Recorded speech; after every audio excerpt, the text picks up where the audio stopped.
हमें बचपन से बताया गया है कि जो भी हम देखते हैं वो सच होता है, लेकिन फिजिक्स की दुनिया या हमारा यूनिवर्स हमें कुछ और ही बताना जा रहा है। और आज हम उसके बारे में ही जानने वाले हैं। बड़ी इंटरेस्टिंग सी बात बताता हूं। तुमने एम्बुलेंस की आवाज सुनी होगी, जब तुम्हारी तरफ आ रही होती है तो उसकी आवाज टी कुछ हाई पिच हो जाती है, और जब दूर जा रही होती है तो भारी साउंड करती है, डुम। ये तो साउंड की बात हो गई, but what if I tell you light behave the exact same way. हाँ, जिसकी वजह से हम देख पाते हैं अपने आसपास की चीजों को। रिलेटिविटी में दो कॉन्सेप्ट होते हैं, टाइम डायलेशन जिसे हम मेजर कर सकते हैं। मान लो मेरी एक दोस्त है जो कि एक सुपर फास्ट रॉकेट में ट्रैवल कर रही है। The faster she moves the slower time runs.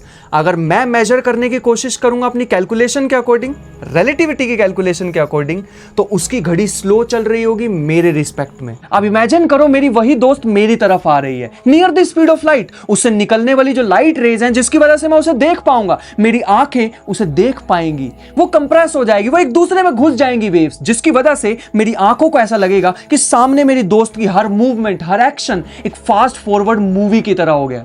उसकी क्लॉक स्लो होने की बजाय तेज रन करना स्टार्ट कर देगी, जो कि गलत है। रिलेटिविटी हमें बताती है कि अगर कोई चीज मूव कर रही है तो उसकी घड़ी स्लो होनी चाहिए थी।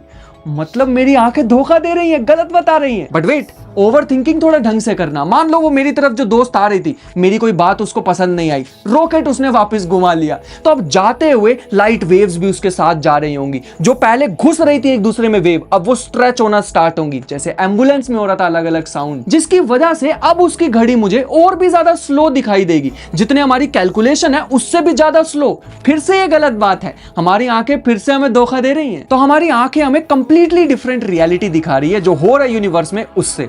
इसे फिजिक्स की लैंग्वेज में रिलेटिविस्टिक डॉपलर्स इफेक्ट बोलते हैं। सो नेक्स्ट टाइम अगर किसी को जज करना हो तो सिर्फ जो देखो उस पे बेस्ड मत करना, पहले मेजरमेंट कर लेना, जान लेना उस इंसान को, फिर जो मर्जी आए करो।